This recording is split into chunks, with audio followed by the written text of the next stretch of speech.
What you are about to experience is out of this world. Politics, history, and of course, a lot of entertainment. It's time to rock it with the Docket.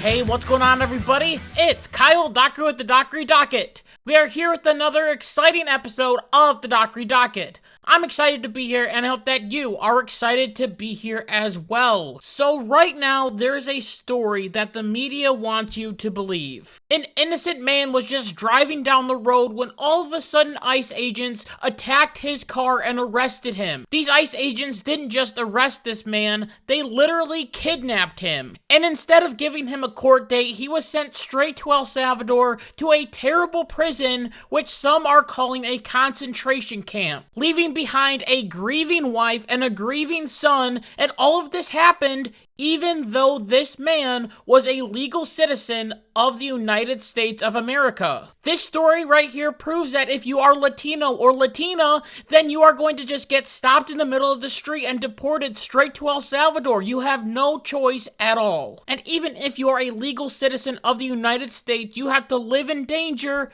every single day because Donald Trump could be around the corner waiting to snatch you up. This is why news articles and different news programs are calling this man the Maryland Dad. But in reality, there is proof that this man is not some innocent guy that was accidentally picked up in an ICE raid and he didn't need to be deported. I believe that this man should have been deported, and right now he is in the place that he should be. I have read all of these different documents and all of these different files. So let's go bullet point by bullet point on these different speculations that are going on with this man, the Maryland man. So the first question I have is this guy an American citizen? Well, the simple answer is no. The Maryland Dad is not a citizen of the United States of America. He is a citizen of El Salvador, and he illegally entered the United States in 2012. Later, in 2019, he was arrested and charged with removability, meaning that he could be deported. And this was all laid out in the immigration court filing, as it claimed: 1. The respondent is not a citizen or national of the United States. 2. He is a native and citizen of El Salvador. 3. He arrived in the United States at an unknown place on an unknown date. And 4. He was not then admitted or paroled after an inspection by an immigration officer. Accordingly, the recipient was charged with removability, meaning that right then and there, the United States could have kicked him right out of the country. They could have deported him, but the plot thickens. The second question that everyone has been asking about this Maryland Dad is, was he a part of MS-13? Now, this one is a big one to unravel, and a lot of people have different theories, including the Maryland Dad himself. But the answer, according to 2 judges, is yes. This guy is a part of MS-13. As the DHS claimed that this man should not receive any bond, as they asserted that he was a part of the notorious gang, claiming that when the man was arrested, he was arrested while meeting with 2 other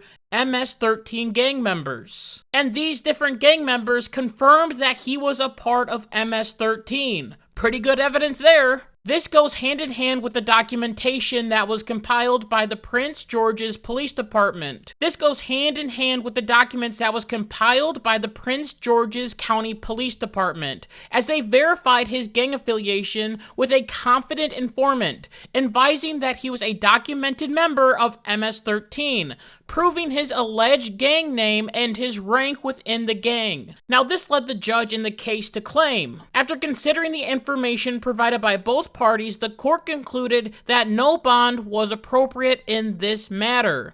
The court first reasoned that the recipient failed to meet his burden of demonstrating that his release for custody would not pose a danger to others, as the evidence shows that he's a verified member of MS-13. So this guy can't get bond because he is a danger to society according to this judge. And now all of this may be true. This guy could be a part of MS-13, but the Maryland dad has continued to claim over and over and over again that he isn't a part of any gang or has anything to do with any gang material. So it's hard to tell what is what. I think the nail in the coffin comes from the hand of the Maryland dad, as he had different tattoos with symbols that spelled out the word MS-13. It's right there in Donald Trump's hand in the Oval Office. That is some strong evidence. Another question that people keep asking is, was this Maryland man protected from deportation? Well, technically, yes. But the process for him to be protected took a long time. First, the Maryland dad tried to claim asylum. As the Maryland dad claimed that in El Salvador, there were different gangs that were trying to kill him, so he was trying to flee those gangs, and that's why he's in America. Now, the judge believed this story, but couldn't grant him asylum because there's a limit on when you can actually get asylum. As apparently, getting asylum is time-barred without any exceptions. As to get asylum, you have to submit it in the first year you enter the country. This was a problem for the Maryland dad because he was on year 7. Instead of asylum, he was granted with a withhold of removal, which is not citizenship, and this does not mean that he is a United States citizen. Which is not citizenship, nor does it mean that he has a legal right to remain in the United States. It simply only means that he has a legal right to not be deported to El Salvador. So what was this big error in his deportation? You've seen the different news articles, you've seen different news media come out and claim that there was an issue with the deportation. What was that? Now, the media wants you to believe that the error of this man's deportation was him getting deported in the first place. The error came when he was deported to El Salvador, which broke his withhold of removal. If, for example, the Trump administration sent him to Venezuela or Mexico or another country, then this really wouldn't be a big story right now. However, there's something really interesting about this withhold of removal. As according to the American Immigration Council, a withhold of removal can be terminated.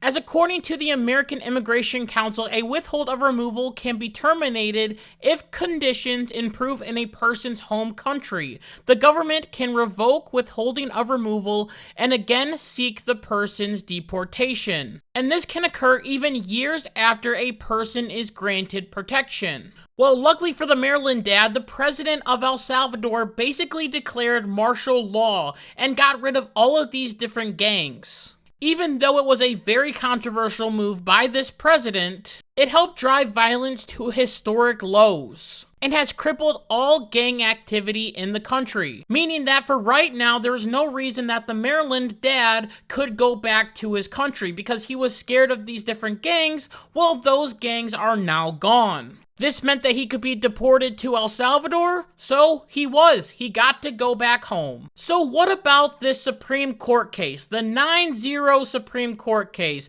Donald Trump is not following the Supreme Court. What is all that about? So when this Maryland dad was deported, a district judge claimed that Donald Trump needed to send this man back right away, claiming that the Trump administration needs to facilitate and effectuate his return. Now, these two different words are very fun and have different meanings. Effectuate means to make something happen right away, meaning that the Trump administration has to do something right away to get this man back home. They have to go down there, they have to make a deal, they need him home immediately. Facilitate means to make the process easier for that person. If the Maryland man was released from the El Salvador prison and the president of El Salvador said, "Here, go ahead, take him back," then the United States would have to provide a plane, food, and other necessities to get this man back home. In the 9-0 Supreme Court ruling, it claims that the intended scope of the term effectuate in the district's court order is, however, unclear and may exceed the district's authority, meaning that Trump and his team don't have to effectuate his release. All that they have to do is facilitate his release. The big problem with facilitating this release is that the president of El Salvador doesn't want to give this man up. As he claimed in the Oval Office, the question is preposterous. How can I smuggle a terrorist into the United States? I don't have the power to return him to the United States. So the question is, what is the Trump team supposed to do? Are they supposed to go down to El Salvador and kidnap this man and then send him back to the United States? Remember, this Maryland dad is not from Maryland. He is from El Salvador, so he is where he belongs, under the jurisdiction of El Salvador. We don't own him anymore. And apparently El Salvador doesn't want to send him back, so Trump's hands are tied. He can't do anything about it. This situation was not kidnapping. This situation was not illegal. This man got due process. He stood in front of 2 judges and got to plead his case. 2 judges that claimed that he was a part of the notorious MS-13 gang and that he should be deported. So he was, but he did have a withhold of removal, but that doesn't mean that he is an American citizen. The media needs to stop lying about this man, claiming that he is a perfect angel and that he is an American citizen, and he's just a regular Maryland dad. He is an MS-13 gang member who deserves to be where he is right now. And with that, I just want to thank you so much for listening to this episode of the Dockery Docket. And until next time, like my mom always says, be good, be kind, be loving, goodbye.